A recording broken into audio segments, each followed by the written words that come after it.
On the edge of a storm-soaked world, a young human stable helper steps in front of the most dangerous dragon in the galaxy, while elite commanders prepare to kill the beast before it kills them.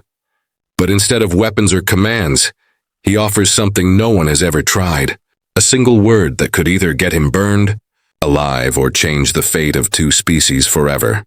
If you are new to the channel, then please subscribe to the channel and like the video, and tell us where you are watching from.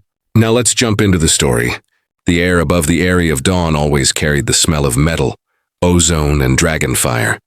The fortress rose from the cliffs of Borealis like a dark crown, its landing platforms shining with the lights of incoming ships. For most who served there, it was a place of pride and power.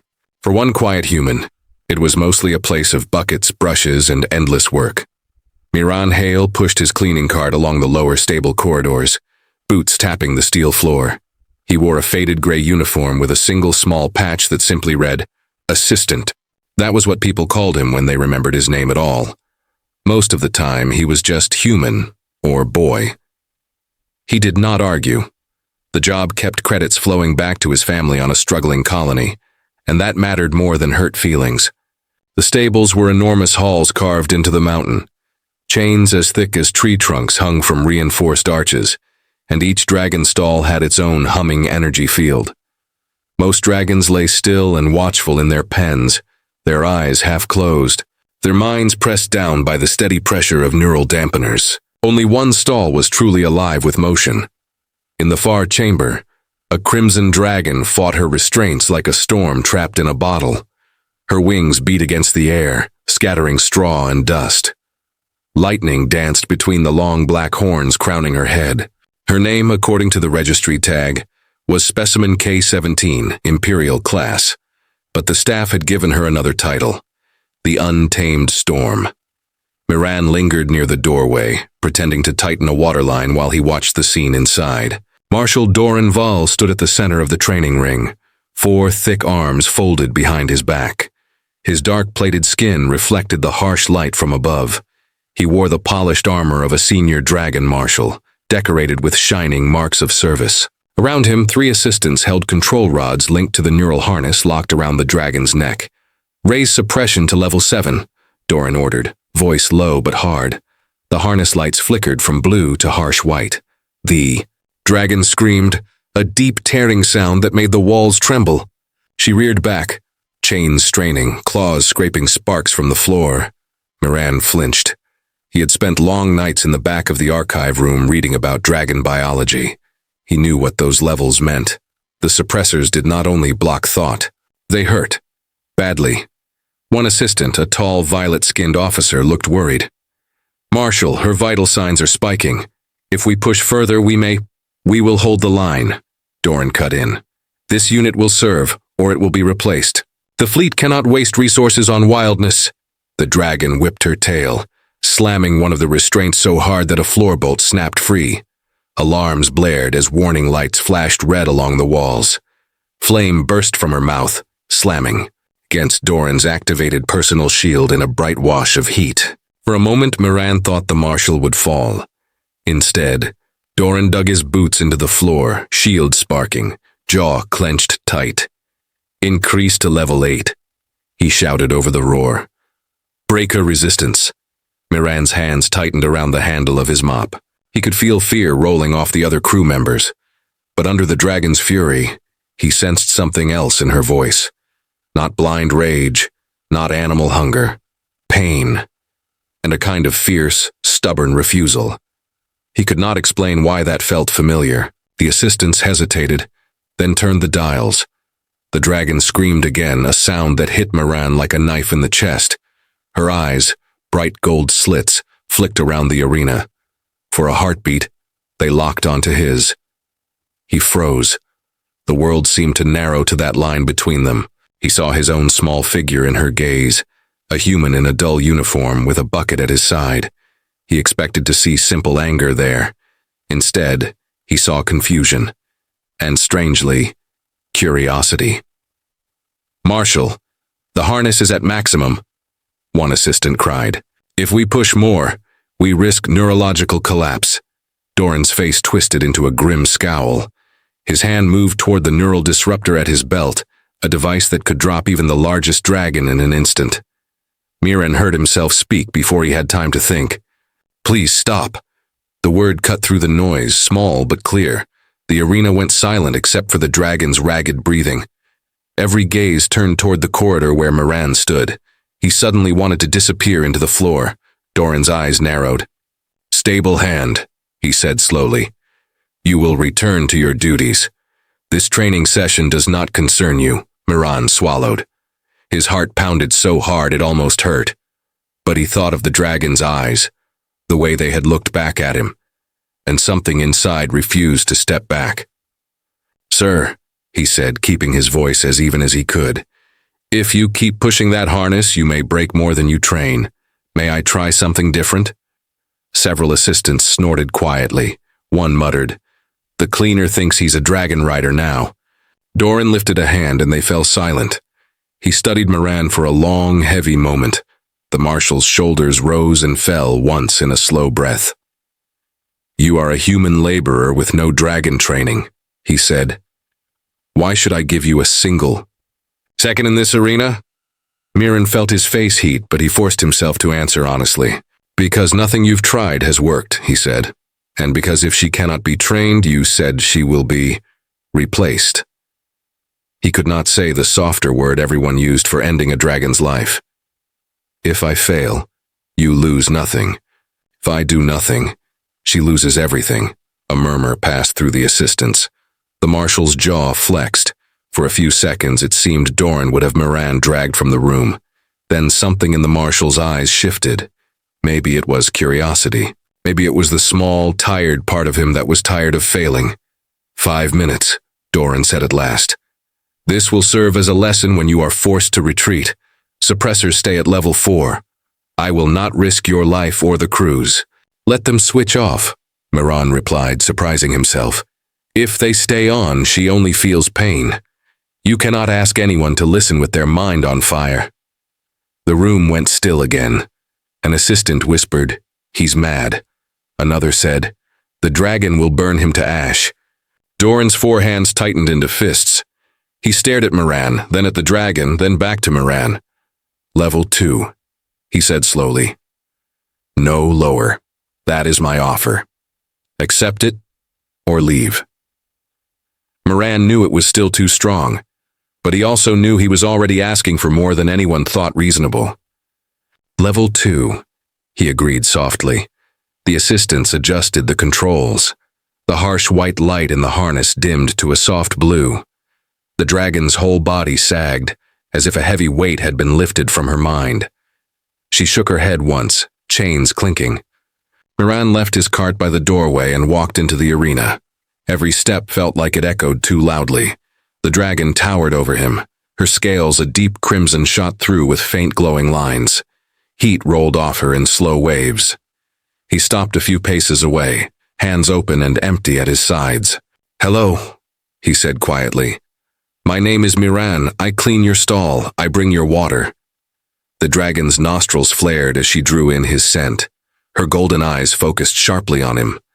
Behind Miran, he could hear someone murmuring to Doran, offering to pull him back. Miran took another small step closer. "Everyone here tries to force you to obey," he said, still carefully calm. "They push pain into your head and call it training. If I were in chains, I would fight too." The dragon's tail flicked once, then stilled. "I do not want to break you," Miran continued. "I would like to work with you if you choose, just for a moment. If you do not wish that, I will step away." He lifted his right hand, palm facing up, arm trembling slightly. "Please," he whispered so softly that only those closest could hear. "Will you trust me just a little?" The arena seemed to stop breathing. The dragon's gaze dropped to his open hand. Golden eyes blinked once, slowly. After a long, quiet moment, she lowered her head. Her snout moved toward him, hot breath curling around his fingers. Miran held perfectly still as the dragon gently pressed the bridge of her nose into his palm. Warmth rushed up his arm, into his chest, and then into his mind. It was not burning heat, but a bright, living warmth, like sunlight finally reaching a deep cave. A voice blossomed inside his thoughts. It was not words at first, but shapes and feelings. Sky, freedom, patience, pain. Then the concepts folded themselves into something like speech. Little one, the voice said in his mind, clear and calm. You are the first to ask instead of command. Miran's eyes widened. His breath caught. You can understand me, he thought, not sure how to shape the idea. Of course, the mind voice replied. Your kind called me K-17. That is not my name. I am Kalith. Miran stood in the silent arena, hand on the dragon's warm scales, eyes wide with wonder, as he realized the truth that would change not just his life, but the fate of every dragon in the Eyrie. They had never been beasts. They had been waiting to be heard. Word of what had happened in the training arena moved through the Eyrie faster than a burst transmission. By the next cycle, everyone seemed to know that the human stable hand had walked up to the wild dragon and touched her without being burned or crushed. The most unbelievable part of the story was not that he had survived. It was that the dragon had gone still. Miran did not feel like a hero. He mostly felt tired and a little sick with nerves. 2 guards arrived at the stable quarters and asked him to follow. They were polite, but their eyes kept flicking toward him as if expecting him to suddenly sprout wings. He joked about it in his head but did not say anything out loud. They led him up through higher levels of the Eyrie, where the walls shone brighter, and the air smelled less like straw and more like polished stone and cool recycled air. At the end of a long corridor stood a wide door, marked with a symbol he'd only seen on security feeds. It belonged to the Eyrie's leader. Inside the council chamber, everything felt sharp and orderly. A tall window looked out over the sea of clouds.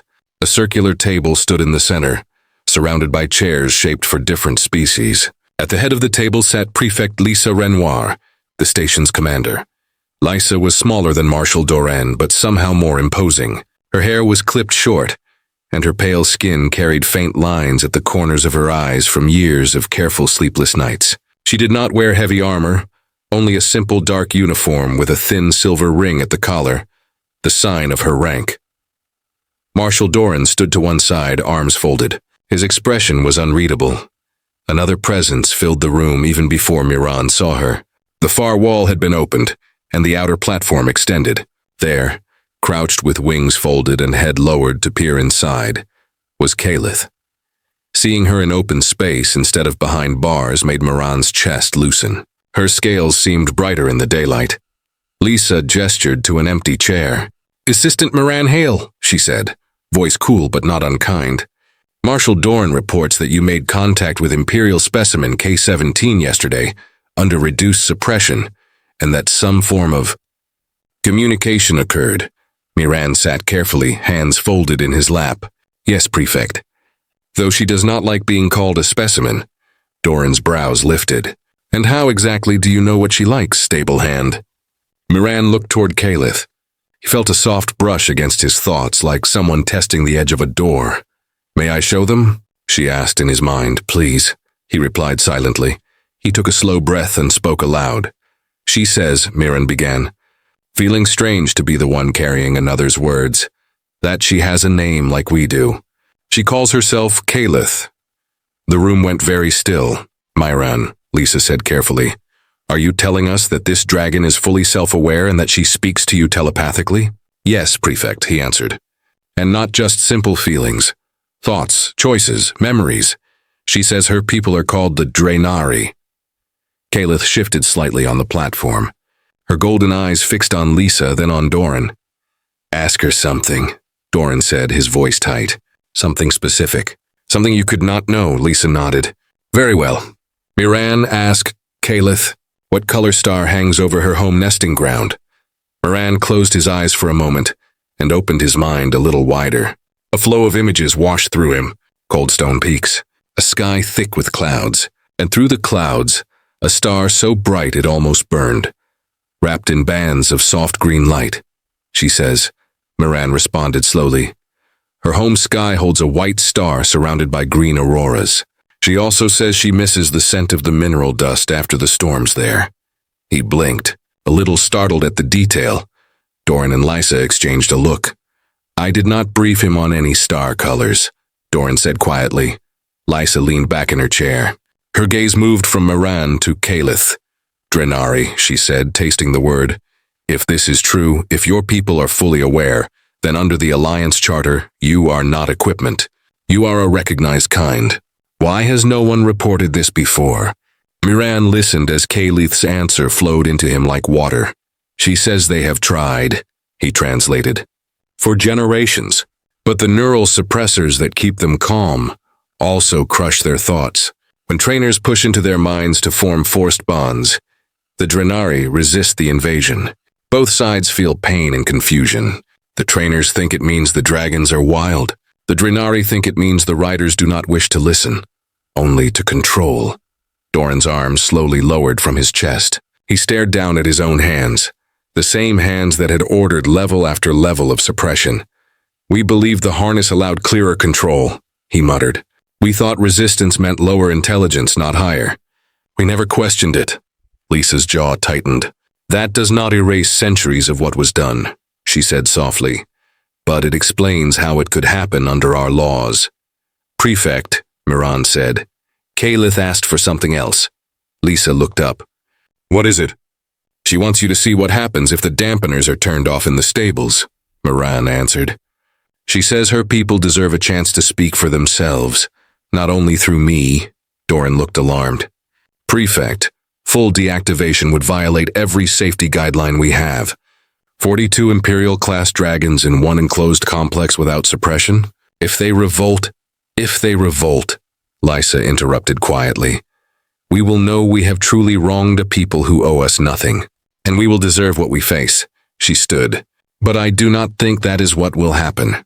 The three of them moved together toward the stables, Kalith walking alongside the outer wall, her steps slow and careful so she did not shake the structure. The dragon pens felt different, even before anything changed. Many of the dragons lifted their heads as Kalith entered. Some growled low in their throats, uneasy with the harness she still wore at low power. Doran approached the control panel, hesitation clear in his posture. Are you certain, Prefect? He asked. No, Lisa replied, but we cannot claim to be lawful if we refuse to test the truth. Lower all fields gradually, starting with this hall. Doran's fingers moved across the controls. The humming in the air faded. Small lights on the walls dimmed, then went dark. For a heartbeat, nothing happened. Then a long green dragon in the nearest pen suddenly straightened, eyes brightening as if waking from a heavy sleep. A ripple went through the hall as one Drenari after another slowly unfolded wings, lifted heads, and looked around as if seeing the space for the first time. Miran felt a pressure at the edge of his mind. Then another. Then many more. Dozens of awarenesses brushed across his thoughts, not pushing, simply checking. They feel you, Kalith murmured in his mind. They feel space again. A clear, ringing thought cut through the noise. It came from a tall, silver-blue Drenari at the far end of the row. The dragon stepped forward until her claws touched the front of the pen. Brothers, sisters, her mental voice echoed through Miran and, he suspected, at least faintly through others in the room. The silence breaks. They have finally lowered the chains inside our heads. Miran gasped as he realized he understood her, even without Kalith's help. The shared field of minds made a kind of bridge. Who is she? He whispered. Sareth, Kalith answered. One of our elders held here for many cycles. Sareth's golden eyes swept across the watching officers, then rested on Lysa. You kept us in cages, her voice said, calm but heavy. But the worst cage you built sat on our minds. Still, we did not burn your worlds. We chose patience. Now we ask for something simple, Miran translated, stumbling slightly under the weight of so many minds listening. She says they want recognition, he said quietly. They want the Alliance to admit the Drenari are people. They want the neural suppression stopped. They want any bonds to be chosen, not forced. They want the right to leave if they wish. And they want some form of apology, not in words, but in actions. Lisa's shoulders squared. She looked small in that corridor, facing rows of dragons who now watched her with sharp, clear eyes. What you ask, she replied steadily, is not simple. It will shake half the command structure of the Alliance. But it is, I think, fair. A chime cut through the charged air. Lisa touched the communicator at her wrist. Her eyes narrowed as she read the priority code. The Central Council already knows something is happening, she said. A High Commissioner is inbound. They want answers. Doran let out a long breath, his gaze fixed on the rows of awakened Draenari. We have answers, he murmured. I just do not think they are ready to hear them. Far above the mountain, a sleek gray ship cut through the clouds, its engines burning bright as it descended toward the area of dawn. On board, a man who valued order over questions prepared to decide whether dragons would continue to live as tools or rise as partners. The High Commissioner arrived with the weight of distant authority wrapped around him like a cloak. Rivar Solon stepped from his shuttle onto the Ares main platform, flanked by security officers in dark armor. He was tall and straight-backed, his gray skin lined with fine metallic markings that showed his years of service. His eyes, a pale, almost colorless blue, swept every detail and found it lacking. Mirren stood near the back of the greeting line, beside Marshal Doran and Prefect Lisa. Gilith waited on a lower terrace, her presence too large for the formal welcome. Prefect Renoir, Rivar said, giving the shortest possible nod. Your report spoke of disruptions, failed trainings, and unusual claims about dragon behavior. I trust this is not some elaborate joke. No, Commissioner, Lisa replied. I wish it were.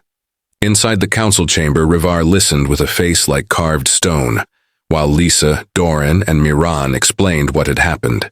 Gilith observed through the open doorway, her head tilted, eyes half-lidded, yet Miran knew she missed nothing. When Miran spoke of telepathic contact, Rivar raised one hand. Stories of handlers feeling emotions from their mounts are centuries old, he said.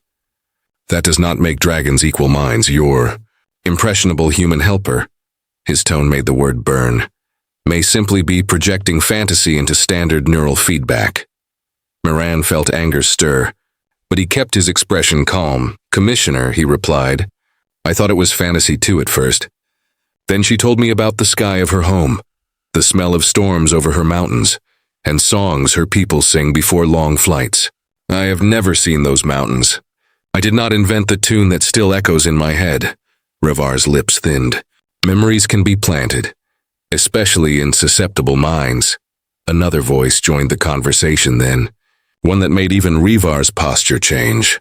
Memories can be planted, the new arrival agreed, but these are not. The chamber doors slid open to reveal a tall, slender figure wrapped in soft gray and silver cloth. Her skin glowed with a faint inner light, and her eyes shimmered with points like distant stars. She moved with unhurried grace. Lisa bowed slightly. Seer Talon, she said. We were not told the council had sent an observer. The council did not, Talon replied. My order watches new thresholds as they form. This is one, Rivar bristled. Your people are not part of the Alliance chain of command. No, Talon said gently, which is why we can say what you do not wish to hear. I can sense the Draenari minds clearly, Commissioner. They are not animals. They are as awake as you or I, though their thoughts move along different paths. Miran felt a ripple of quiet satisfaction from Kalith at those words. Rivar looked from Talon to Lisa to Doran, then finally to Miran. Even if I accept this, he said slowly, do you understand the scale of what you are asking? The entire Dragon Corps is built on the assumption that these creatures are controllable assets. If they are suddenly declared a separate people, our defensive structure collapses. It does not have to collapse, Lisa replied. It can change. If they choose to stand with us willingly, that is stronger than forced service. Before Rivar could answer, an urgent tone sounded from the wall display. A tactical officer's face appeared, eyes wide. Prefect, we have detected an incoming vessel at the edge of the system. Identification marks match Void Raider scout patterns. They are running silent but on a course that will bring them within striking range of the Aerie. Lisa straightened. Status of our readiness? Dragon units are locked in stables with suppressors at minimal levels, the officer replied. Standard riders are on standby, but our usual bonding rigs are offline due to your current investigation. Rivar seized on the opening. Reactivate all suppressors, he commanded. Prepare the dragons for immediate neural bonding with trained riders. We have no time for experiments. A low heat brushed Miran's thoughts. Kalith was listening with sharp attention. If they force our minds again now, she murmured privately, many of my kin will break. Others will fight. Your people may call it betrayal. Miran's heart pounded. He looked at Lisa. Prefect, he said softly but firmly. We have another option. Rivar turned on him. You will be silent, human. This is not a story circle. This is a defense emergency. Miran stood his ground. With respect, sir, I have already stood in the fire with one Draenari. I know what we can do together when neither of us is being pushed. Talani's gaze warmed. Speak your thought, Miran. He drew a breath. Let Kalith and me go up alone. Not as weapon and rider, but as partners. She knows how the Void Raiders fly. Her people have faced them before. I have studied their tactics in the archives. Together we can move faster than any harness can support. Doran shook his head. Forming even a standard bond takes weeks of training. Protective layers, gradual exposure. You are talking about a full merge under combat risk. The standard bond is built on control. Kalith's voice flowed through him, and he repeated it aloud. What we propose is built on trust. Our minds touched once already. They can meet again more deeply. Rivar looked almost offended. You are asking me, he said slowly, to risk the Ares' safety on the judgment of a dragon we have just reclassified, and a stable hand with no rank, who thinks polite words can change warfare. No, Talen replied softly. You are being offered a chance to see what cooperation can truly do, Commissioner. You can respond with fear or with curiosity. For a long breath, the room held its tension like a drawn bow. Outside, the Void Raider ship crept closer, hunting for weaknesses. Finally, Lysa nodded once. We will not force the Draenari back under suppression after what we have seen, she said. And we will not waste the chance to test a new path when the old one is breaking. Miran, Kalith, you have authorization to intercept the intruder as a voluntary pair. Doran groaned softly. Prefect, if they fail, then we fall back to standard protocols, Lisa answered. We still have riders and ships. But if they succeed, we will have proof that none of us can ignore. Minutes later, Miran stood on the high launch terrace beside Kalith. The wind tugged at his hair and the modified harness he wore, mostly for safety in the thin upper air. There were no neural spikes on it, no control wires. Only a few sensors to monitor his body. Are you ready? He asked, resting one hand on her warm scales. You fear many things, Kalith replied in his mind, her tone almost amused. Falling, failing, disappointing those who depend on you. Yet you chose this path anyway. Yes, you are ready, he laughed once, breathless. That does not make me feel safer. It is not safety, I promise, she said, lowering her head so his hands could reach the ridges just behind her eyes. It is honesty. Open your mind, Miran. Do not clutch at the edges. Let us stand in the same sky. He closed his eyes. He thought of the first moment in the arena, the sudden warmth in his skull, the way the world had widened. Then he consciously loosened the tight knot he kept around his thoughts, the one that said, mine, mine, mine. Something gentle pressed at his awareness. He did not resist. The world changed. His sense of body expanded in all directions. Suddenly, he could feel the weight of enormous wings, the strength in a long, coiled tail, the slow, powerful beat of a second heart. Cold, thin air flowed past wide nostrils, full of distant scents. Below, the area became a small ring on the cliff, fragile and dear. At the same time, another set of senses lit up around Kalith. She felt the quick rush of human thoughts, the bright spark of curiosity, the ache of homesickness, the steady thread of love for a family far away. She saw memory images of old paper books, of red dust on a worn colony farm, of stars watched through a cracked window. We are two, their joined mind understood, and we are standing together as one. On the platform, Doran stepped back in awe as Miran and Kalith spoke in unison, voices overlapping. We are ready, they said. With one smooth motion, Kalith leapt from the terrace. Wings snapped open. They rose into the sky with a rush of wind that made the watching crew shield their faces. Climbing through clouds felt like diving upward into another ocean. Miran Kalith adjusted every wing beat with instinctive precision. They did not need instruments to find the Void Raider. They could feel the strange artificial energy burning at the edge of the system like a dark star. Standard scout model, Moran's memory supplied. Fast light armor, forward cannons, rear mines. Too rigid in their patterns, Kaleth's experience added. They think in straight lines. Together, they shaped a path that curved and twisted through empty space, reading faint gravity shifts and energy trails as if they were currents of wind. The raider detected them and fired. Bolts of blue light flashed past, bright and deadly. But Moran and Kaleth were no longer two separate reacting minds. They moved as one, slipping between the shots with ease. Their targeting predicts single-species reflexes, Moran realized. And we are not that, Kaleth agreed. They swooped under the raider's belly, close enough to see scorch marks on the hull. Kaleth's chest burned with gathered energy. Not wild flame, but focused starfire drawn from the ambient field. Through Moran's strategic memory, they aimed not at the ship's heart, but at its engines, where a disabling blow would end the threat without killing everyone aboard. For proof, they thought together, not revenge. The beam lanced out. The raider's engines flared, then died.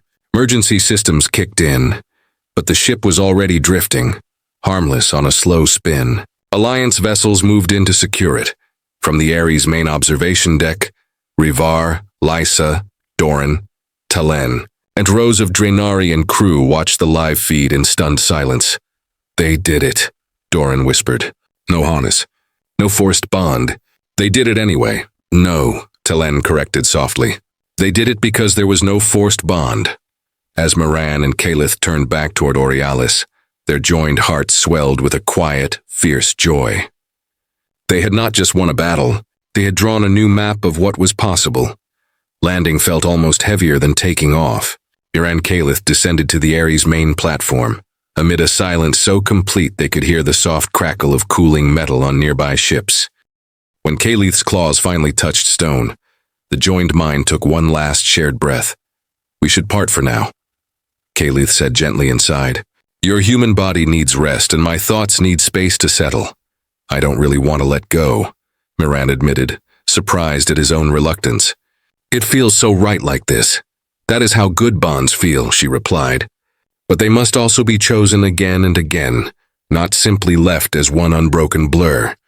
Step back with me. Together they imagined a thread between them, not cutting it, only loosening it. Moran felt his awareness shrink back into his own small body. Sounds grew duller. Smells faded. The weight of wings slipped away like a dream at morning. He staggered as his feet became only his own again. Doran rushed forward, catching his arm. Steady, stable hand, the marshal said, more gently than Moran had ever heard him speak. Are you well? Moran nodded, though his eyes stung. Yes, it's just... The world is quieter like this. Kaleth lowered her head beside him, golden eyes soft.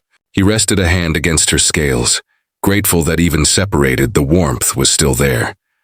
Rivar approached, flanked by officers. His expression was harder to read now, lines of worry and calculation mixing with something like reluctant respect. We observed your engagement, he said. You neutralized the raider in under 4 minutes with no casualties. Our simulations show that a standard harness squadron would have needed twice that time, with higher risk of structural damage. Because we were not fighting each other at the same time, Moran replied.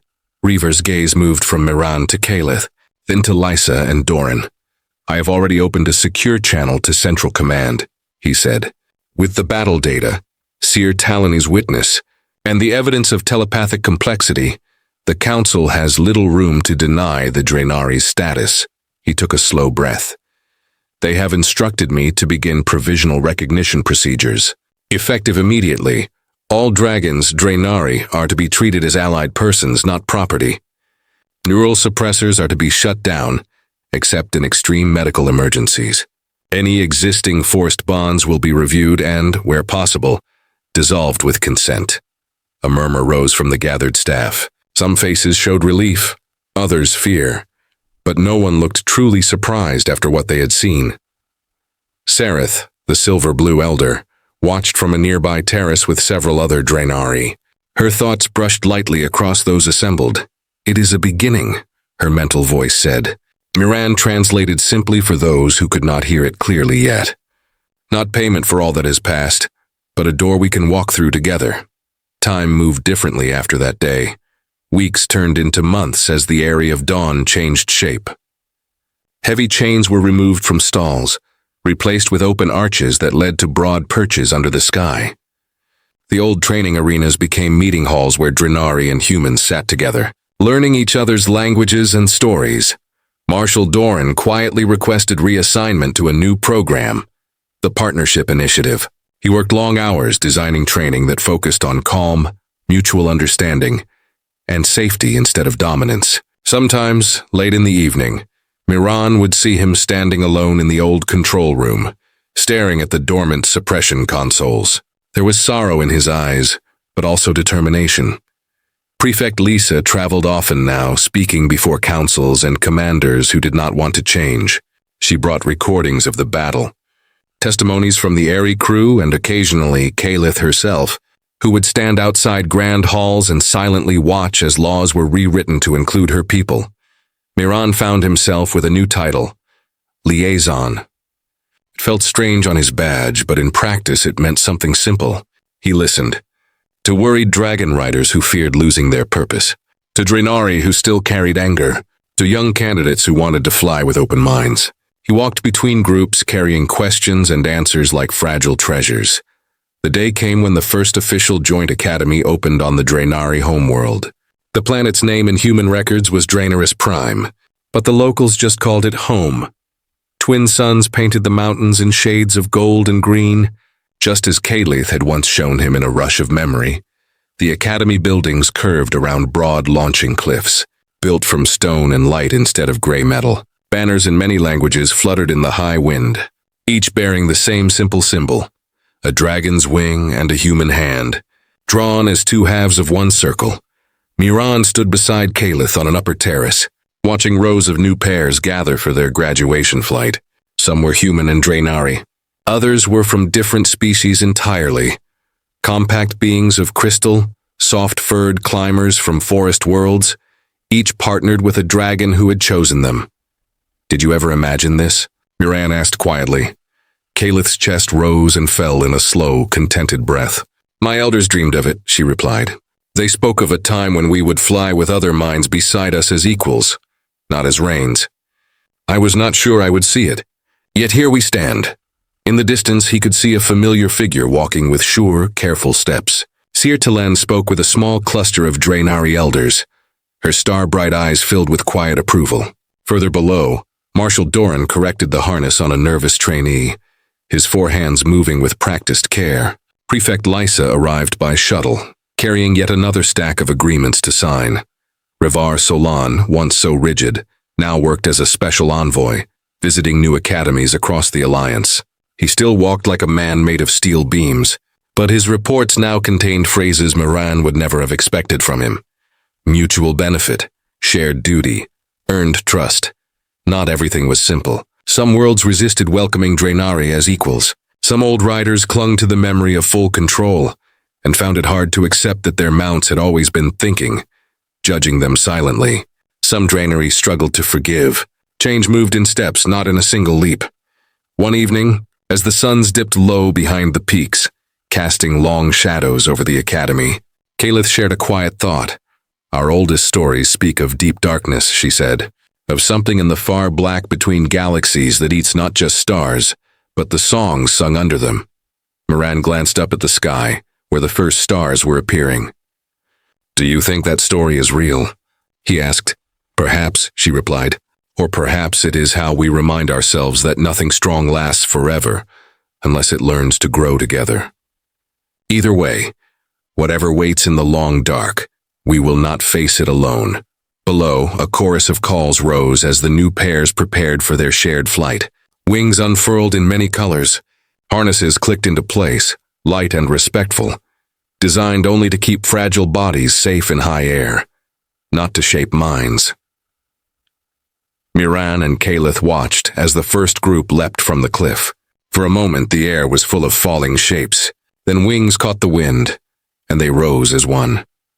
Miran smiled, remembering a dim stable, a broom in his hands and a dragon in chains who had looked at him with wary golden eyes. He had been nobody then, just a tired boy sweeping floors. He had not held any power, any title, any grand destiny. He had only held one small choice. He had not ordered. He had asked. Funny, he murmured. How one word can redraw the whole sky. Kalith turned her head slightly, a soft ripple of amusement in her voice. For all your species' noise and clumsiness, she said, you sometimes understand the most important things. Respect, patience, the courage to say please when others shout commands. Miran laughed quietly. I still make mistakes, he said. So do I, she replied. That is why we chose partnership, not perfection. As twilight deepened, the graduates circled above the academy in wide, glowing patterns. The shadows of dragon and rider crossed the ground below in interwoven arcs, like lines of a story still being written. Miran rested a hand on Kalith's neck. She leaned gently into the touch. No trainer had ever broken the wild dragon. Instead, a quiet human had stood before her, hands empty, heart open, and simply asked for trust. That small act had become a door. Through it walked not a master and a beast, but two peoples learning to share the sky, discovering, day by day, that kindness can carry more weight than chains, and that sometimes the most powerful beginning is just a soft voice saying, please will you fly with me? And somewhere, across countless screens on countless worlds, listeners would reach the end of this tale. Some would smile, some would think, and some would carry the question into their own lives. What might change if just once they chose to ask instead of command?